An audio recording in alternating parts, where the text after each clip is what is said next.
Hello, it's Abby again. Today we're going to have the first of our art classes where we're going to learn how to paint a macaw's head. So I paint on wood, but you don't have to. You can paint on paper or canvas, whatever you've got in front of you. So where we're going to start, we're going to get some white and black paint and outline that beak structure. Once you've finished the outline, you can fill this in and start shading with greys and whites to really add the curvature to that beak and show off where those natural shadings and different colorations are. After this, we're going to start outlining and filling in. So we're going to add a dark structure in between the mandibles there to darken that mouth, and then we're going to add the outline of its head. So get a red, and you want to outline the structure there of where its feathers form at. After you've done the outline of its head, you want to line the facial area. You don't want to paint the face red, so you want to just outline that so that you can then block colour in the red feathers. After this, we're going to mix a darker shade of red by adding a small amount of black to that red and highlighting some of the shadowed areas of feathers. With this, you can really show off the different feather features that these macaws have. Under the chin, on that kind of nape area as well, we're going to add the shade. Use a starter photo of a macaw and you can really get an idea of where these natural shadings fall. On every bird it's going to be slightly different.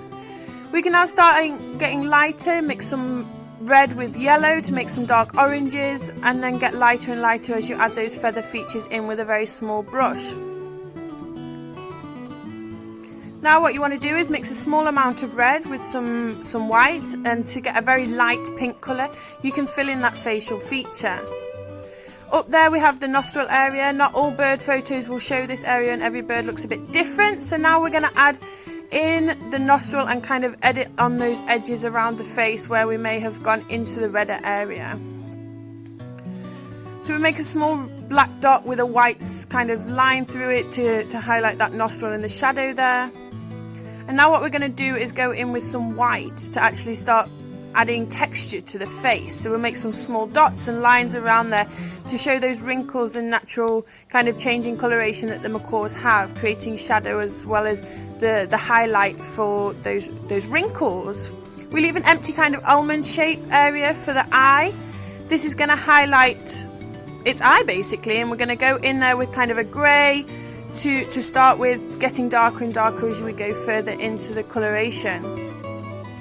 Once you've got your almond shape, or you can even go in with a circle if you want, you want to kind of darken the corners and then go in with that pupil. And I've mixed some blue with my grey colour there because this specific bird that I was modelling off has a blue eye. So we make that outer ring and we're going to start blending those colours together so it's not completely just kind of lines between. You want to add a highlight where the light glares in the eye as well. And that brings it to life. You want to add some last highlights there to those feather features with some lighter whites and yellows, and then you can sign it with yours. So this is the final product. Let this dry and then glaze it off. But yeah, thank you very, very much for tuning in. Check out what's coming next on Parrot TV, and I'll see you soon.